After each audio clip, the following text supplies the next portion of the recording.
Basi imempendeza Mungu injili Yesu Kristo. Injili Yesu Kristo Biblia mahali hapa. Mungu aliyeumba mbingu kaziumba nchi. Mungu wa Abrahamu, Isaka na Yakobo, asante kwa rehema na neema zako Bwana. Nenda ukanene nasi sana inapokupendeza, na ni kwa jina la Yesu Kristo ali Bwana na mkombozi wetu.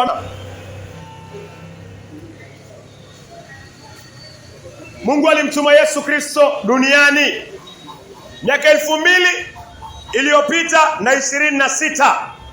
Yerusalemu kunaye aliyezaliwa bali tu Emmanuel. Yesu alizaliwa kweli Yerusalemu. Na Yesu akizaliwa Yerusalemu Israeli, Yesu kuna kazi maalum ambayo Mungu alikuwa amempatia Yesu Kristo. Kazi gani? Kiangalia kitabu cha Luka. Kiangalia kitabu cha Luka. Luka 5. Luka 5:32. Yesu anasema si kuja kuwaita wenye haki, bali wenye dhambi wapate kutubu. Yesu anasema hakuja kuita wenye haki.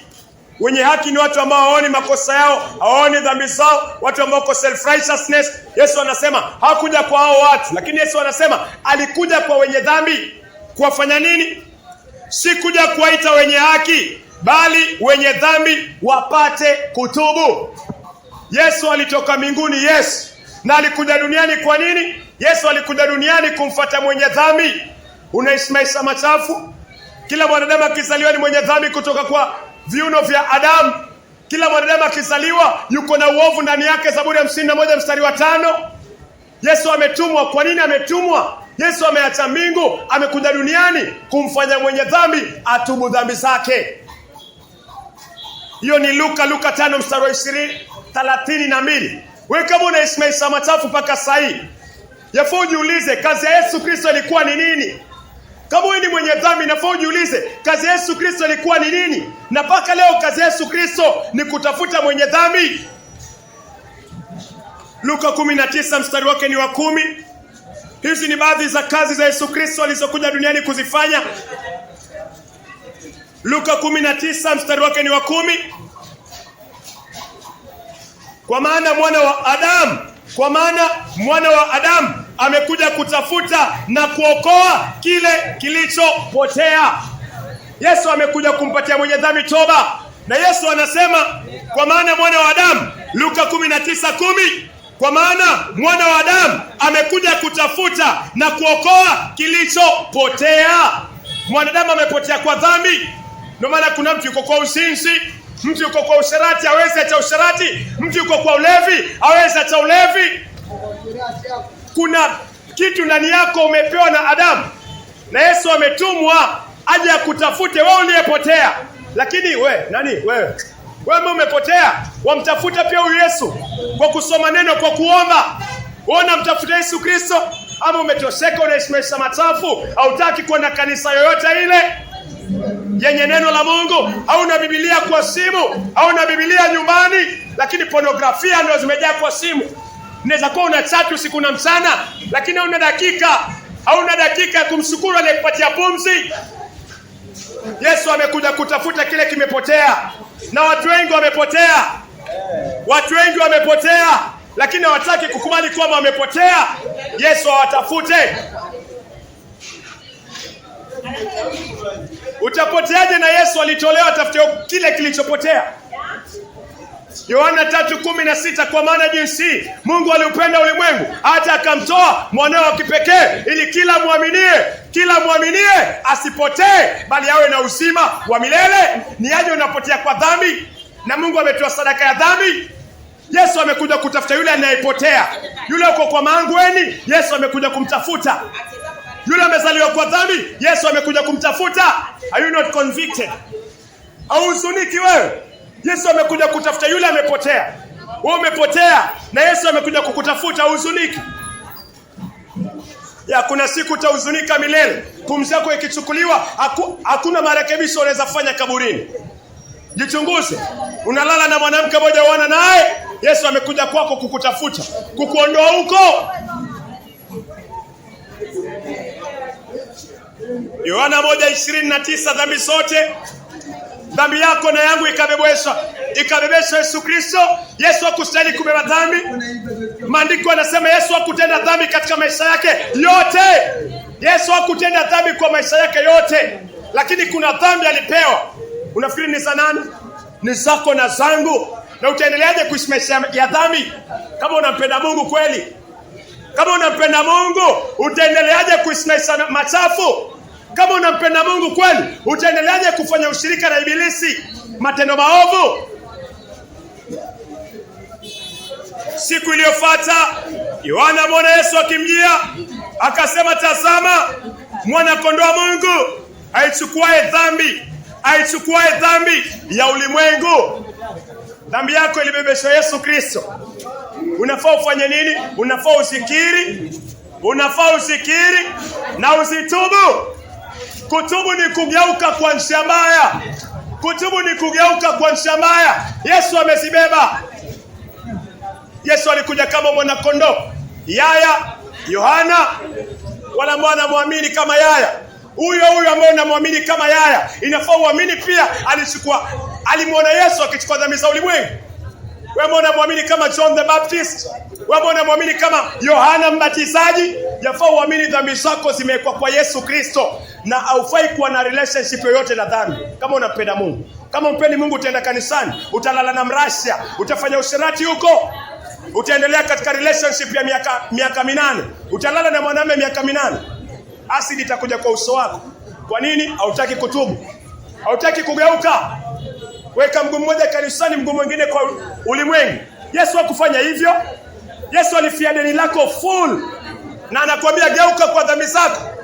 Ni nini unabakisha katika moyo? Nini ambacho unakipenda zaidi ya kazi ya Yesu aliyokufanyia msalabani, ama anakuambia wachana nayo? Tubu, iamini injili ya Yesu Kristo, dhambi hizo zioshwe. Yesu hakuwa na dhambi. Yesu hakutukana, Yesu hakusengenya, Yesu hakuzini. Kuanzia maisha yake azaliwe mpaka alipomaliza maisha yake hakutenda dhambi. Kwa nini anabeba dhambi? Anambebea nani hizi dhambi? Anakubebea wewe na ananibebea mimi. Inafanywe ni uzunike sana kwa moyo kwa kile kiovu unachokifanya.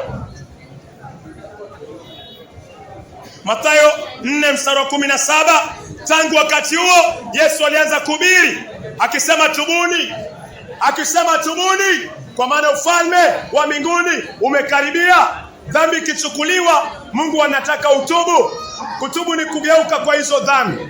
Kutubu ni kuachana nayo. Yesu akaenda msalabani. Nini nampeleka Yesu msalabani? Dhambi zako na dhambi zangu. Yesu angestahili kwenda msalabani. Kwa nini? Yesu amekuja kama kondoo wa Musa.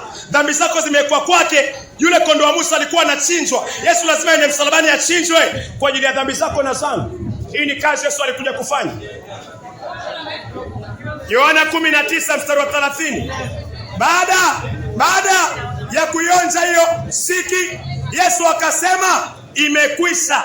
Nini imekwisha? Akasalimisha kichwa chake, akaitoa roho yake. Nini imekwisha? Yesu alikuja kufanya kazi gani? Tumesoma. Yesu alikuja kufanya kazi gani? Alikuja kutafuta kile kilichopotea. Yesu alikuja kuwa mwenye dhambi ili amfanye atubu. Yesu akiwa msalabani amesema hiyo kazi imekwisha. Ile kazi Yesu alipewa, akutoe kwa dhambi, akupatie toba, anipatie toba. Yesu akiwa msalabani alisema imekamilika 2000 years ago plus 26. Yesu anasema imekwisha. Ni kazi gani? Luke 5:32. Yesu anasema hakuja kwa wenye haki, watu ambao wako na haki zao wenyewe. Yesu amekuja kwa wenye dhambi kuwapatia toba. Akiwa msalabani alisema imekwisha. Ni wewe sasa, ni mimi sasa. Ukipenda dhambi, ukiendelea katika dhambi, Yesu msalabani amesema imekwisha. Ni wewe ugeuke kwa hizo dhambi, uamini kazi ya Yesu Kristo kamilifu, uoshe, utakaswe, uanze maisha masafi. Kila mwanadamu alikuwa anaenda na kondoo mbele za Mungu. Waisraeli siku zao zote kwa Agano la Kale, mitume siku zao zote, Musa, Abraham, Nehemia, Yeremia, Sulemani, wote walitoa mwana kondoo. Kwa nini? Dhambi zao na dhambi za wana wa Israeli. Yesu akija alikuja kama kondoo kuchukua dhambi zako, kuchukua dhambi zangu. Niamini zimekuwa kwake. Neno la mwisho msalabani alisema imekwisha. Kazi gani imekwisha? Ya kumwokoa mwanadamu kutoka kwa dhambi zake. Mwanadamu anahitaji, wewe unahitajika ufanye nini? Mimi nahitajika nifanye nini? Nahitajika nikiri, nahitajika nitubu, nahitajika niamini kwamba kwa damu ya Yesu Kristo dhambi zako zote zilioshwa. Haufai kuendelea nazo tena. Haufai kuendelea nazo tena. Siku ya tatu Yesu akafufuka. Warumi 4:25. Ambaye alitolewa kwa ajili ya makosa yetu, akafufuliwa. Yesu akafufuliwa ili mpate kuhesabiwa haki. Alitolewa kwa ajili ya makosa yetu, na Yesu akafufuliwa ili tupate kuhesabiwa haki. Yesu ana makosa sasa.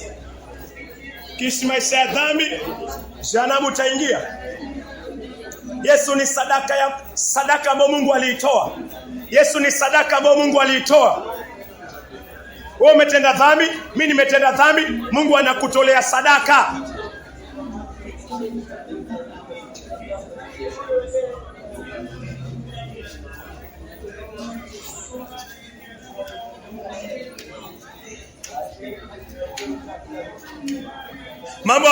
Mambo ya Walawi 4:27.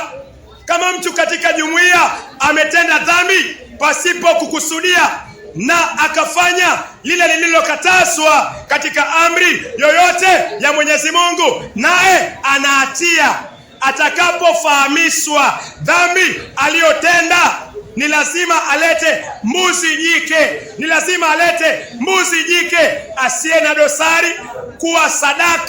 kuwa sadaka yake kwa ajili ya dhambi aliyotenda. Agano la Kale ilikuwa ukitenda dhambi lazima ulete sadaka ya dhambi. Kwa Agano Jipya, nimetenda dhambi, umetenda dhambi, umezaliwa kwa dhambi, Mungu amemtoa Yesu kama sadaka ya dhambi. Yesu anaitwa mwana kondoo wa Mungu. Yesu ametolewa kwa ajili ya sadaka zako na zangu za dhambi.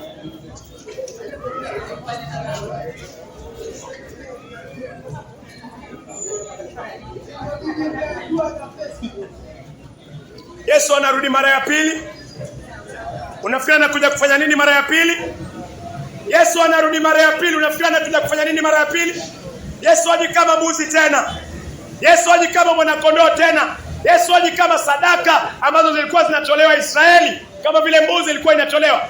Yesu anakuja kama simba wa kabila la Yuda. Yesu anakuja kama mfalme.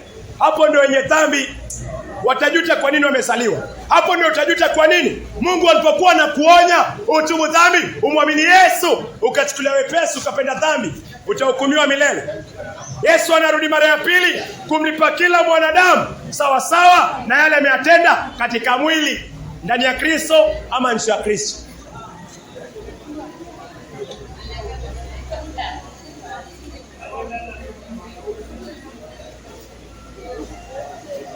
Ufunuo 22. Ufunuo 22 mstari wa 12.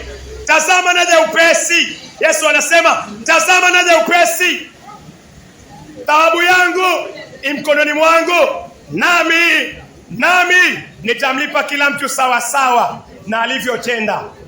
Umezini umezini na mwanaume, unaendelea kuzini naye, Yesu anasema anakuja kukulipa hivyo hivyo. Si umezini, anakulipa mshahara wa zina, ziwa la moto milele. Umetoa mimba, huyu ulisema mimba itolewe, ulienda mpaka chemist ukasema mimba itolewe. Yesu anasema tubu, yani wachane nayo, geuka kwa hiyo, alafu amini Yesu, hiyo dhambi itolewe. Lakini kama utatubu, Yesu atakuja, atakulipa mshahara wa kutoa mimba, mshahara wa kutoa mimba. So kama kuna mahali ambapo sijatembea, kama kuna mahali hautembei sawa, hiyo utalipwa hivyo hivyo. Umeangalia pornografia kwa simu, umefanya masturbation, huyu umefanya masturbation, Mungu anakuambia kiri, wachana nayo.